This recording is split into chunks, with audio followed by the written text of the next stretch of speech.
Alright, so what's up everyone? Welcome back to another video of Financial Gateways. You're with me, Ansh R. Hiran, and this is yet another episode of Weekly Market Analysis. Let's go.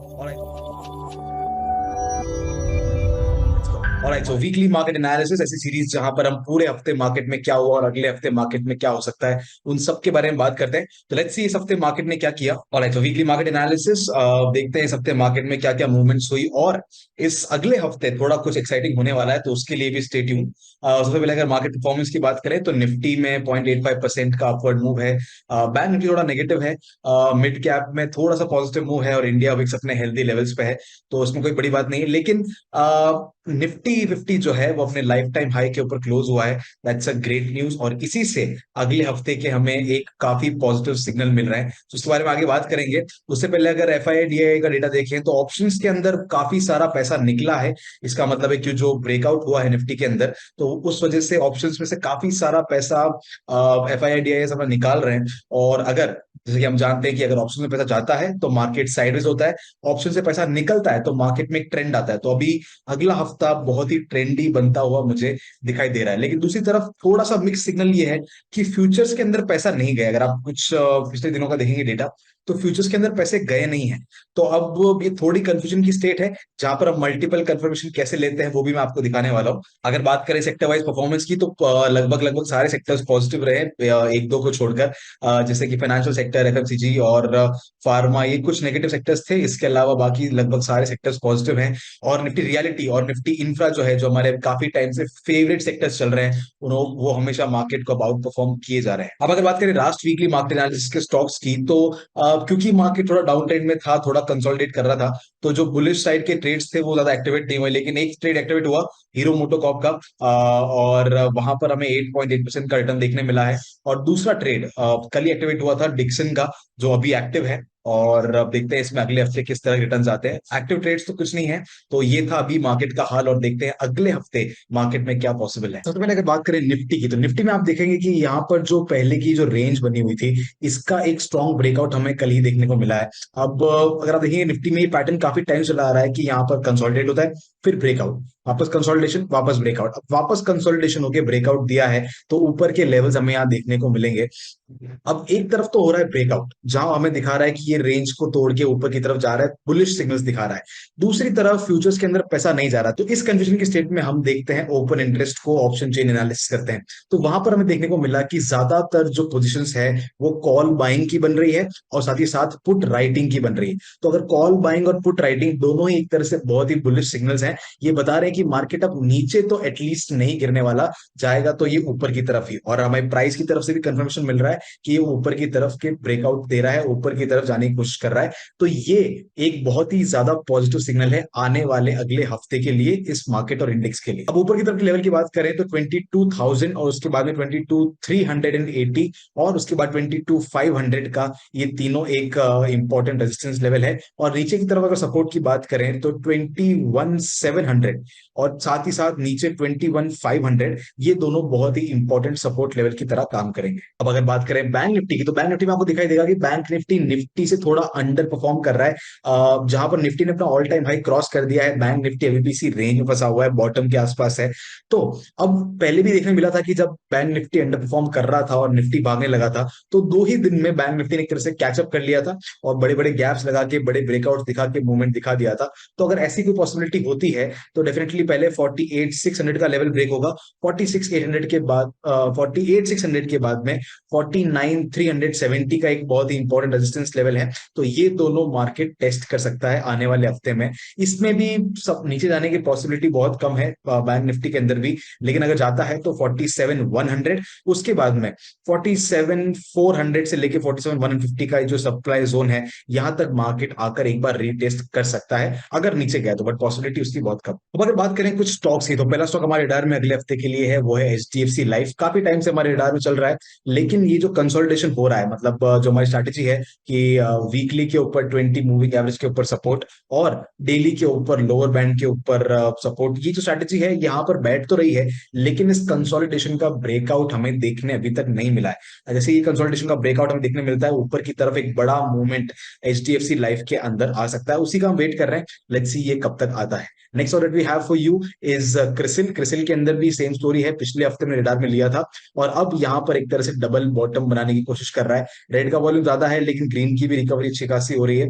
तो एक तरह से CRISIL can also भी, जैसे ये double bottom जो बना है, ये इसका नेकलाइन ब्रेक होती है, तो नेकलाइन ब्रेक होने के बाद ऊपर काफी अच्छा पोटेंशियल क्रिसिल के अंदर भी हमें दिखाई दे सकता है अगले हफ्ते के अंदर। Next order we have for you is TG electroplast, TGEL। अगर आप देखेंगे यहाँ पर तो वापस वही 20 मूविंग एवरेज के ऊपर सपोर्ट है, 20 मूविंग के साथ में डेली के ऊपर डबल बॉटम वाला एक फॉर्मेट बन रहा है। तो अगर नेकलाइन ब्रेक होती है, PGEL can also be the stock for next week. Next order we have for you is ICICI GI। यहाँ पर भी सेम स्ट्रैटेजी, 20 मूविंग एवरेज के ऊपर सपोर्ट, यहाँ पर डबल बॉटम बनता हुआ दिख रहा है। फर्स्ट बॉटम की अच्छी खासी स्ट्रॉन्ग रेड कैंडल है और अब वापस ग्रीन के अंदर वापस वॉल्यूम अच्छा देखने को मिल रहा है। तो एक तरह से अगर नेकलाइन का ब्रेकआउट होता है यहाँ पर, तो एक अच्छा खासा मूवमेंट ICICI GI के अंदर भी हमें देखने मिल सकता है। Next topic we have for use Hindustan Unilever. एक तरह से FMCG के अंदर भी करंट है, इस सेक्टर के अंदर करंट है अभी आने वाले हफ्ते के अंदर। और देखेंगे तो हिंदुस्तान यूनिलीवर के अंदर भी 20 मूविंग एवरेज के ऊपर सपोर्ट है और ये जो इसकी काफी टाइम से चली आ रही ट्रेंड लाइन है, यहाँ पर आकर सपोर्ट ले रहा है। अब जब यहाँ पर इसने सपोर्ट कंफर्म किया है, एक तरह का स्पिनिंग बॉटम बनाया है और spinning bottom with strong volume भी बनाया है, तो अगर इसका हाई क्रॉस होता है तो डेफिनेटली एक अच्छा खासा ट्रेड ऊपर की तरफ हमें मिल सकता है। एटलीस्ट 1:2 रिस्क रिवॉर्ड हमें यहाँ पर हिंदुस्तान यूनिलीवर के अंदर मिल सकता है। FMCG सेक्टर का सपोर्ट भी इस स्टॉक को मिल सकता है। Next stock that we have for you is SRF के अंदर वही अचानक से एक बड़ी रेड कैंडल आई है। तो अगर ये कोई बड़े न्यूज की वजह से नहीं है और वापस रिकवरी के साइन यहाँ पे आते हैं, एक तरह से डबल बॉटम फिर से बनता है या फिर इसी का हाई ब्रेक होता है, तो definitely SRF can be the pick for next week. 1:2 का टारगेट SRF के अंदर भी हमें देखने को मिल सकता है प्रीवियस हाई तक के लिए। Next of for you is DMart। DMart के अंदर आप देखेंगे तो DMart में भी वही 20 मूविंग एवरेज के ऊपर वीकली पे सपोर्ट है और यहाँ पर डबल बॉटम बनाने की कोशिश कर रहा है। अगर इसका नेकलाइन ब्रेक होती है तो definitely DMart can also be the pick for the next week. Next of radar is TIIL। अगर आप यहाँ देखेंगे तो एक अच्छा खासा अपवर्ड मूव आया है। अपवर्ड मूव के अंदर बहुत ही स्ट्रॉन्ग वॉल्यूम हमें देखने मिली है और उसके बाद में जब ये कंसोलिडेट होने नीचे आया है, उस वक्त वॉल्यूम काफी रिड्यूस हो चुकी है। यहाँ पर RSI का 40 सपोर्ट है, यहाँ पर लोअर बैंड का सपोर्ट है, लोअर बैंड के साथ एक चेंज इन पोलैरिटी, जो प्रीवियस पीक है वहां से चेंज इन पोलैरिटी भी दिख रही है। तो ये मल्टीपल कंफर्मेशन की वजह से TIIL अगले हफ्ते के लिए एक छोटी सी रिकवरी दिखा सकता है और उस रिकवरी को ट्रेड करके एक अच्छा खासा ट्रेड हमें एटलीस्ट छोटे से टर्म के लिए एक अच्छा ट्रेड हमें मिल सकता है। Next stock that we have for you is IMFA। IMFA के अंदर आप देखेंगे तो एक डबल टॉप बनता हुआ दिख रहा है और अभी जो स्टॉक है वो अपने रेजोल्यूशन पॉइंट, अपने सपोर्ट लेवल के ऊपर है और यहाँ पर RSI का 40 सपोर्ट भी है। ग्रीन की वॉल्यूम ज्यादा है, रेड की वॉल्यूम कम है। बॉलिंजर बैंड के लोअर बैंड के ऊपर भी ये सपोर्ट ले रहा है। तो मल्टीपल रीजन है। साथ ही साथ मेटल सेक्टर के अंदर इस हफ्ते में करंट रह सकता है और ये IMFA जो है मेटल सेक्टर का ही स्टॉक है। तो डेफिनेटली अगर ऊपर की तरफ जाता है तो ये ट्रेंड लाइन जहां पर बन के आती है, यहां से लेकर यहां तक आई लाइक दिस, एक तरह की ट्रेंड लाइन बनती है, तो ऊपर की तरफ के टारगेट हमें यहाँ पर अचीव हो सकते हैं। Next that we have for you is PFC। PFC के अंदर देखेंगे तो एक तरह का सिमेट्रिकल ट्रायंगल बन रहा है। सिमेट्रिकल ट्रायंगल के अंदर ग्रीन की वॉल्यूम ज्यादा है, कंसोलिडेशन की वॉल्यूम कम है और अगर ब्रेकआउट देता है, RSI का 60 क्रॉस ओवर होता है, तो एक अच्छा खासा वॉल्यूम के साथ अगर ब्रेकआउट होता है तो डेफिनेटली PFC के अंदर अच्छा खासा अपवर्ड मूवमेंट आ सकता है और ओवरऑल मार्केट भी ऊपर जाने वाला है, तो उसकी पॉसिबिलिटी ज्यादा हो जाती है। Next stock is REC limited. REC limited के अंदर भी सेम स्ट्रैटेजी, एक तरह का ट्रायंगल हमें यहाँ देखने मिल रहा है। काफी अच्छा खासा ट्रेंड हुआ है और ट्रेंड के बाद ग्रीन की वॉल्यूम ज्यादा है, रेड की कम है, कंसोलिडेशन की वॉल्यूम कम है। तो अच्छी वॉल्यूम के साथ अगर ब्रेकआउट होता है 60 क्रॉस ओवर के साथ साथ, तो एक अच्छा ट्रेड हमें REC लिमिटेड के अंदर भी देखने मिल सकता है। नेक्स्ट ऑर्डर आपको यूज NMDC। NMDC आपको दिखेगा कि यहाँ पर एक बड़ा सा जो कप पैटर्न है उसका ब्रेकआउट हुआ है, यहाँ से लेके यहाँ तक जो बड़ा कप पैटर्न बना है उसका ब्रेकआउट हुआ है, और वहां पर उसी रेजोल्यूशन पॉइंट के ऊपर अब ये चेंज इन पोलैरिटी करने की कोशिश कर रहा है। साथ ही नीचे 20 मूविंग एवरेज का सपोर्ट है, और यहाँ पर RSI 60 का सपोर्ट भी यहाँ देखने मिल रहा है। ग्रीन की वॉल्यूम ज्यादा है, रेड की वॉल्यूम कम है, तो मल्टीपल रीजन है। NMDC can be the pick for next week at least. अगर आप कप हैंडल को लॉन्ग टर्म मतलब एक पोजिशनल ट्रेड की तरह से लेते हैं तो वो एक डिफरेंट अप्रोच हो गया, लेकिन एटलीस्ट CIB के तौर पे प्रीवियस हाई तक के टारगेट्स तो हमें यहाँ पे छोटे स्टॉप लॉस के साथ मिल ही सकते हैं। Next stock in our radar is RBL bank. अगर बैंक निफ्टी में वापस रिकवरी आती है और अच्छी रिकवरी आती है तो RBL बैंक जो है यहाँ पर एक तरह से इसका ट्रायंगल का ब्रेकआउट हुआ है, अच्छी वॉल्यूम के साथ हुआ है, और उसी ट्रेंड लाइन के ऊपर वापस ये CIP चेंज इन पोलैरिटी बना रहा है। तो अगर ये कंफर्म होता है, RSI 60 सपोर्ट कंफर्म होता है, और एक अच्छा अगर रिकवरी वापस देखने मिलती है, इसका हाई ब्रेक होता है, तो RBL bank can be the pick for next week. अच्छा खासा एक अपवर्ड मूव हमें यहाँ पर देखने मिल सकता है। Next stock is Deepak nitrite. Deepak nitrite के अंदर एक तरह से फ्लैग पैटर्न देखने मिल रहा है। फ्लैग पैटर्न के अंदर काफी अच्छी वॉल्यूम है, जब पोल बना था और अब जब कंसोलिडेट हो रहा है तो वॉल्यूम काफी कम है। इसी के साथ 60 के ऊपर सपोर्ट है RSI। अगर ये ऊपर की तरफ ब्रेकआउट देता है तो ब्रेकआउट के साथ अच्छी वॉल्यूम के साथ अगर ब्रेकआउट देता है तो बहुत अच्छा ट्रेड दीपक नाइट्राइट के अंदर भी हमें ऊपर की तरफ देखने मिल सकता है। नेक्स्ट टॉपिक यहाँ पर यू इज सिप्ला। सिप्ला के अंदर अगर आप देखेंगे तो RSI का 60 के ऊपर यहाँ पर सपोर्ट लेना बन रहा है, साथ में ग्रीन की वॉल्यूम ज्यादा है। एक चेंज इन पोलैरिटी, छोटा सा चेंज इन पोलैरिटी यहाँ पर हो रहा है, जो पहले का रेजिस्टेंस था वो यहाँ पर अब सपोर्ट ले रहा है। अब इसी चार्ट को अगर मैं एक टाइम फ्रेम छोटा करूं, इसको मैं आवरली चार्ट पे लगाऊं, तो आपको दिखेगा कि यहाँ पर एक तरह से लोअर बैंड के ऊपर ये सपोर्ट लेने की कोशिश कर रहा है, और चेंज इन पोलैरिटी भी यहाँ पर हो रही है, और यहाँ पर भी 40 का सपोर्ट हमें देखने मिल रहा है।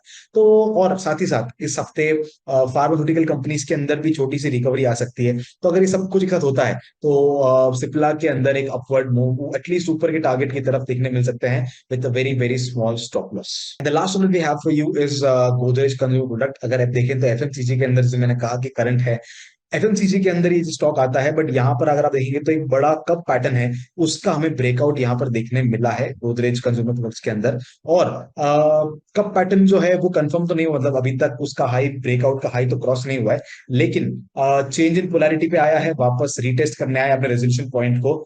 एक दिक्कत इसके अंदर ये है कि ये जो कैंडल रिकवरी जो रीटेस्ट वाली कैंडल बनी है उसका वॉल्यूम बहुत ज्यादा है। अब ये थोड़ा सा चिंता का विषय है।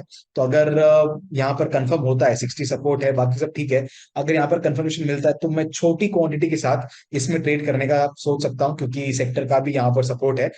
तो अगर हाई क्रॉस होता है डेफिनेटली उसका कप पैटर्न का जो ट्रेड होता है, पोजिशनल ट्रेड, वो ले सकते हैं, लेकिन अभी के लिए अगर CIB का भी ट्रेड लो तो छोटी सी क्वांटिटी के साथ मैं ले सकता हूँ। सो वेल, ये था इस हफ्ते का वीकली मार्केट एनालिसिस। पिछले हफ्ते मेरा व्यू काफी पॉजिटिव है मार्केट को लेकर, एक अच्छे खासे अपवर्ड मूव का मैं इंतजार कर रहा हूं अगले हफ्ते में। तो देखते हैं क्या होता है मार्केट में। और इसी के साथ साथ इसी हफ्ते से हमने डेली मार्केट एनालिसिस भी शुरू कर दिया है, जहां पे मैं हर रोज आकर निफ्टी बैंक निफ्टी का एनालिसिस करता हूं, आपको इंपॉर्टेंट लेवल्स देता हूं, और सो फार काफी अच्छे रिजल्ट हमें देखने मिले हैं। आप, और जैसे कि मैंने कहा भी था कि वो कोई प्रॉपर स्ट्रैटेजी नहीं है, वहां पर आपको अंधा बाय या सेल नहीं करना है। आपकी जो भी स्ट्रैटेजी आप यूज करते हैं, जो भी इंडिकेटर्स, जो भी टूल्स, जो भी टेक्निक्स आप यूज करते हैं, बस उन टेक्निक्स को आप उन लेवल्स के अकॉर्डिंग यूज करें। अगर आपकी स्ट्रैटेजी मान लो बाय बोलती है कि आपको बाय करना है, ऊपर की तरफ रेजिस्टेंस लेवल है, तो एक बार उस रेजिस्टेंस को क्रॉस करने का वेट करें एंड फिर आराम से ट्रेड करें। तो ये एक तरह से आपके लिए एडिशनल कंफर्मेशन का काम कर सकता है, और अभी तक काफी अच्छा रिजल्ट देखने मिला है। अगर आपको नहीं पता है तो आप पिछले 2-3 वीडियोस हैं उनको जाके देख सकते हैं, और मुझे बताइए कि हम आपके लिए और क्या नया कर सकते हैं, किस तरह से आपकी और हेल्प कर सकते हैं आपकी ट्रेडिंग को इंप्रूव करने के लिए। और मैं मिलता हूं आपसे अगले वीडियो में। Till then keep learning and keep trading.